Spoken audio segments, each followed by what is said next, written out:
¿Qué se necesita para destruir un ejército sin siquiera enfrentarlo directamente?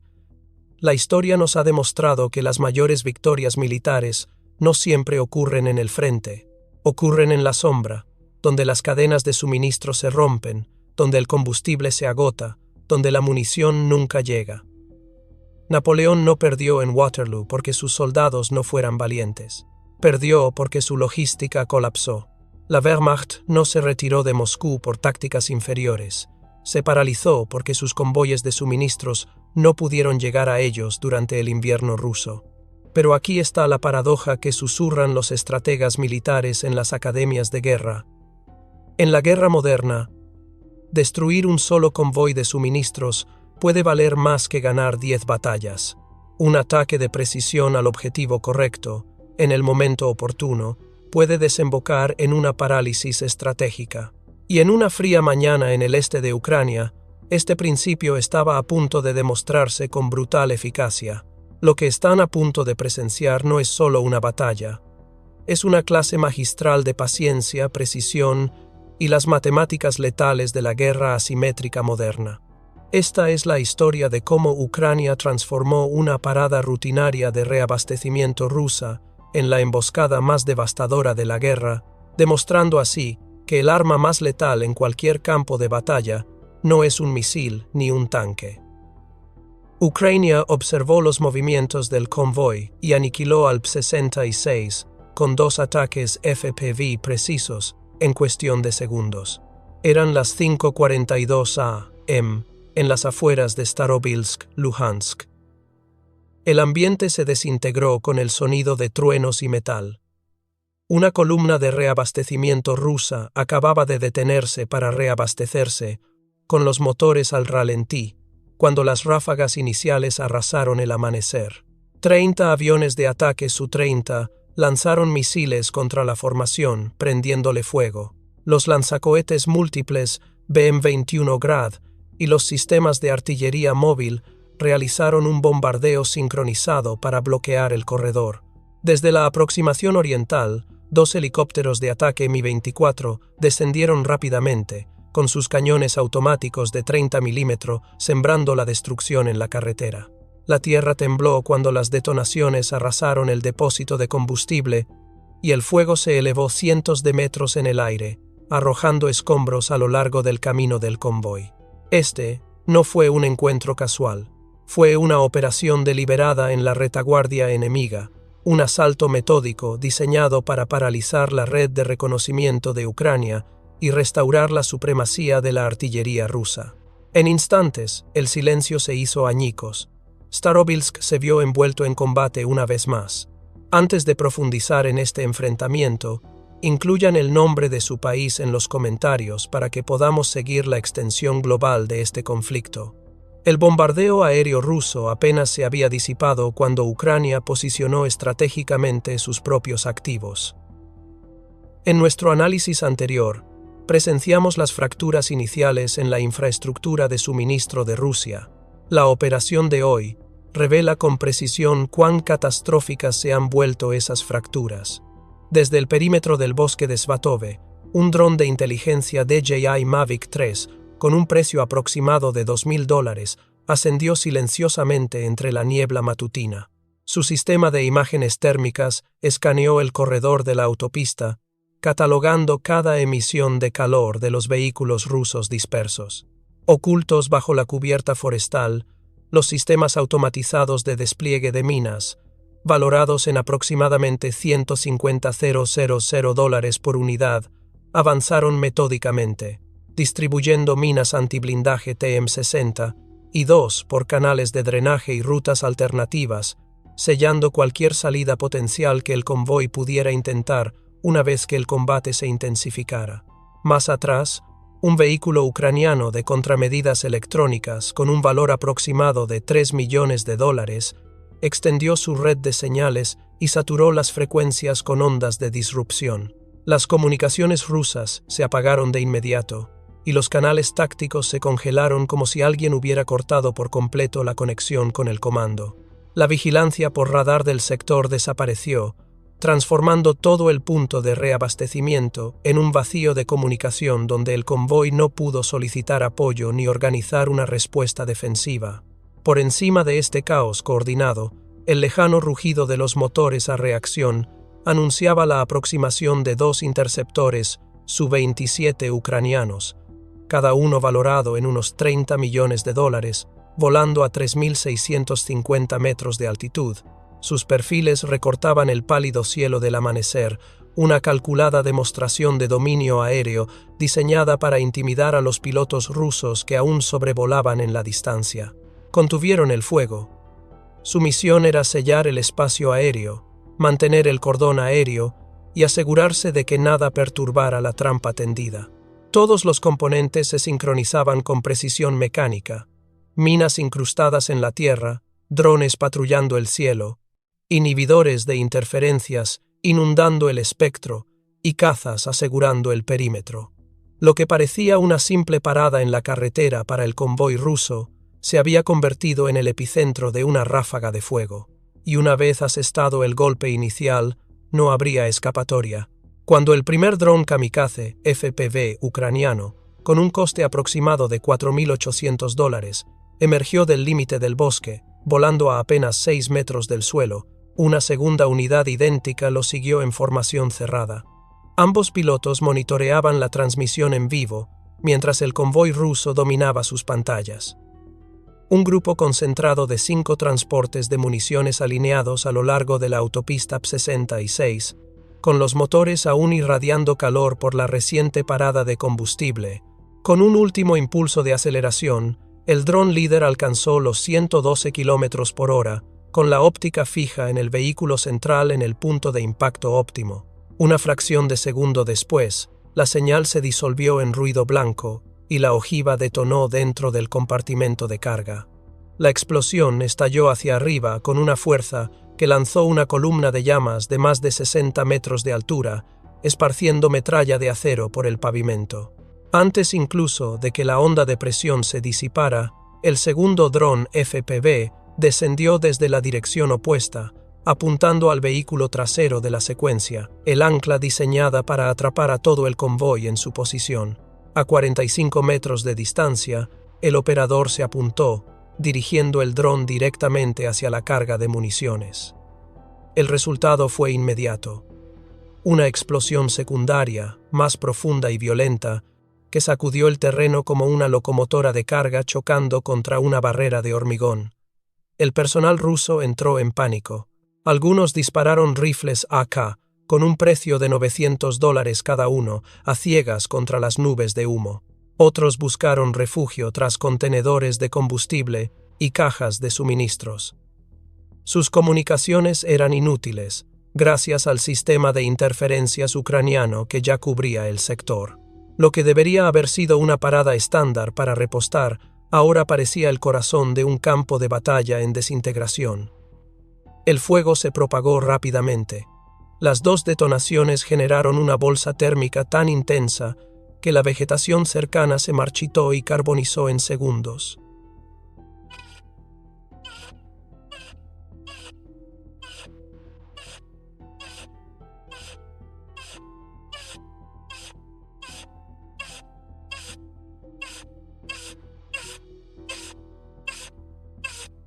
Los proyectiles de artillería del camión central comenzaron a explotar secuencialmente, explotando como truenos e incendiando los escombros adyacentes. El destacamento de seguridad ruso intentó una retirada frenética, pero las rutas secundarias minadas, previamente colocadas por los sistemas robóticos ucranianos, eliminaron cualquier posibilidad de extracción. Todas las direcciones conducían de vuelta al infierno que consumía la carretera, y sin embargo, a pesar de la carnicería, Ucrania apenas había comenzado a reforzar su control. Estos 2 ataques no fueron la conclusión, sino el detonante. La verdadera operación aún se estaba desarrollando, y Starobilsk estaba a punto de experimentar toda su fuerza. Pregunta de combate: si los drones dan ventaja a Ucrania, comentario 1. Si las defensas favorecen a Rusia, comentario 2. Si la paz debe ser la prioridad, comentario 3. Las explosiones gemelas en la autopista P-66 aún ascendían a la atmósfera cuando Rusia se apresuró a recuperar el control. En cuestión de minutos, la fuerte percusión de los sistemas de rotor retumbó en el horizonte saturado de humo. 2 helicópteros de combate Mi-24 Hind, con sus pilones de armas cargados con cápsulas de cohetes y ametralladoras pesadas, cargaron contra el convoy en llamas, volando a apenas 90 metros sobre el terreno, abriéndose paso entre la neblina, decididos a repeler cualquier fuerza invisible que hubiera devastado su línea de suministro. Su objetivo era claro: neutralizar a los atacantes, asegurar los restos y demostrar que Rusia aún dominaba los cielos. Pero Ucrania ya había anticipado esta respuesta. Desde gran altitud, un par de Su-30 Flanker se lanzaron a través de la capa de nubes, con sus 2 motores rugiendo al entrar en los vectores de ataque. El aire vibraba bajo la potencia bruta, y las municiones trazadoras surcaban el cielo en patrones letales. Cada maniobra del combate aéreo acercaba a los aviones, y sus postcombustión dibujaban rayas naranjas contra la mañana gris. Los soldados rusos que sobrevivieron a las explosiones iniciales se quedaron paralizados, observando cómo la batalla pasaba del suelo al aire. Un Mi-24 viró bruscamente a la izquierda, lanzando una salva de cohetes no guiados hacia la línea forestal. Las detonaciones destrozaron el terreno, donde los elementos de reconocimiento ucranianos se habían posicionado minutos antes. El segundo Hind ascendió bruscamente, con su ametralladora pesada disparando al aire, buscando objetivos fantasma. Pero los Su-30 mantuvieron la presión, con la mira fija en el radar. En un picado repentino, un piloto ucraniano disparó un misil de corto alcance desde poco menos de 3 kilómetros de distancia. El Hind se encendió desesperadamente, desplegando contramedidas, pero el misil impactó. En un instante, el helicóptero se desintegró, su cola se desprendió y se estrelló en espiral contra un trigal. El impacto creó una bola de fuego que floreció junto al ya descontrolado infierno del convoy, duplicando la conflagración, ahora visible a kilómetros de distancia. Para los rusos, los refuerzos se habían convertido en otro desastre. Para Ucrania, los cielos sobre Starobilsk ya no eran objeto de disputa. Estaban conquistados. Los restos del Mi-24 seguían ardiendo en el trigal mientras el estruendo de la maquinaria pesada se acercaba desde la linde del bosque. A través del humo, los tanques de batalla principales T-84 ucranianos avanzaban, sus torretas girando con precisión mientras los vehículos de combate de infantería se desplegaban en formación junto a ellos. Escuadrones de infantería montada desmontaban en posiciones defensivas, con las armas preparadas. El campo de batalla que había comenzado en la atmósfera se transformaba ahora en combate terrestre. La estrategia ucraniana se desarrollaba con disciplina.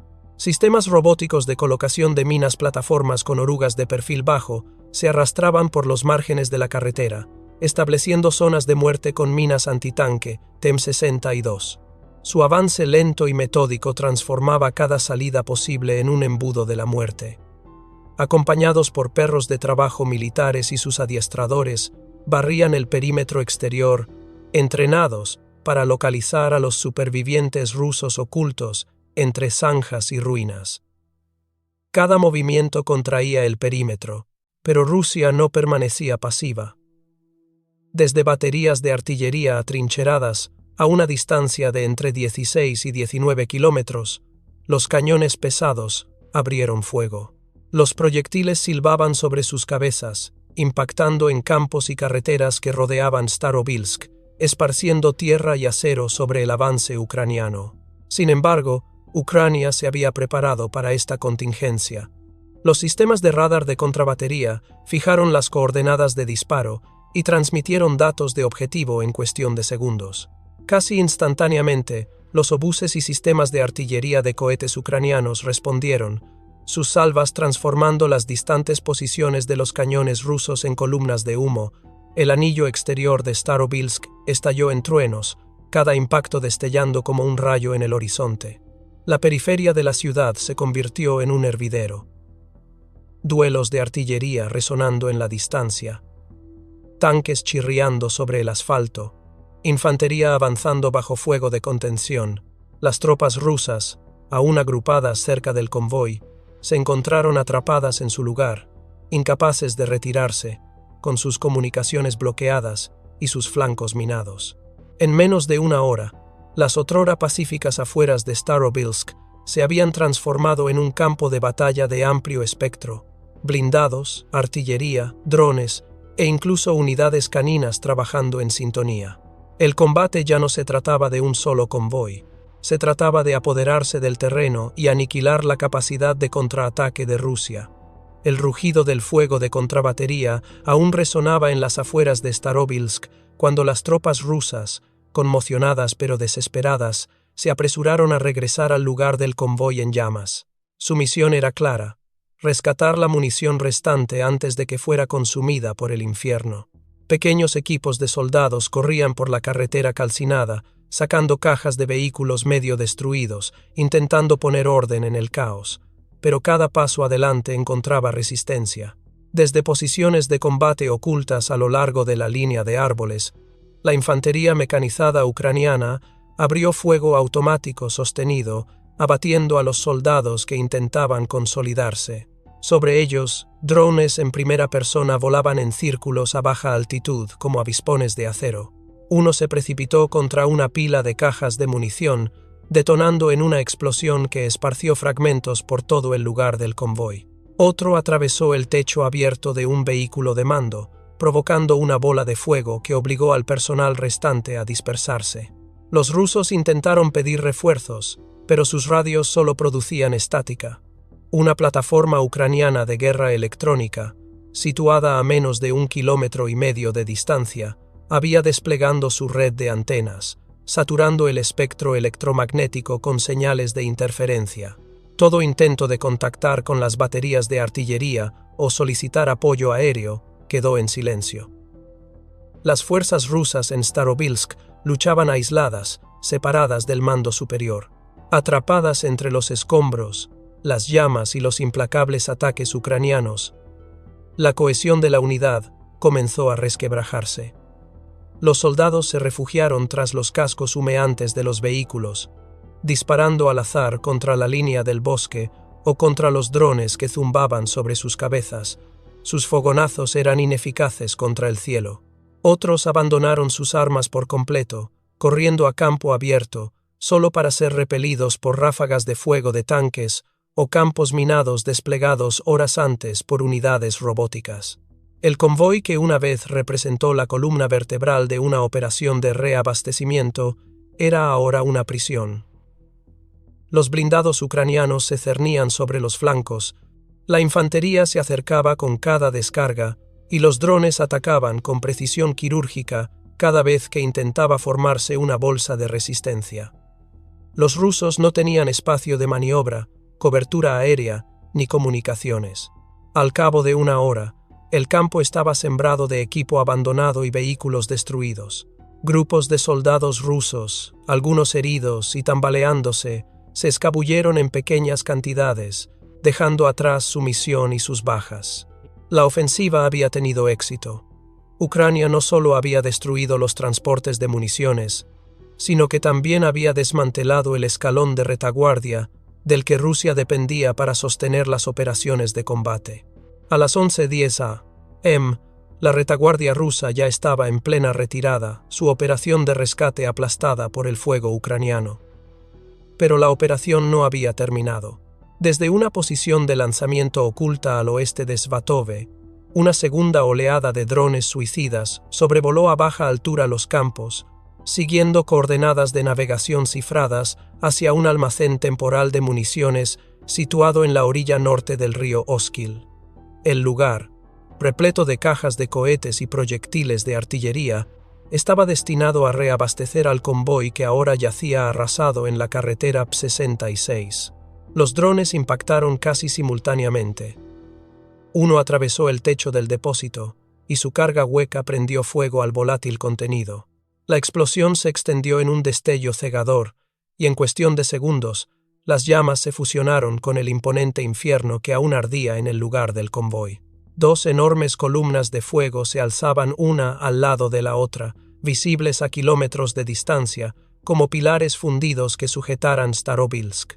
El terreno se convirtió en una zona de aniquilación.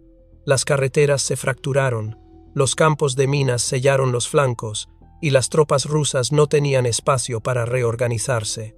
El convoy había desaparecido, el depósito se consumió, y la arteria de suministro P-66 quedó paralizada para Rusia.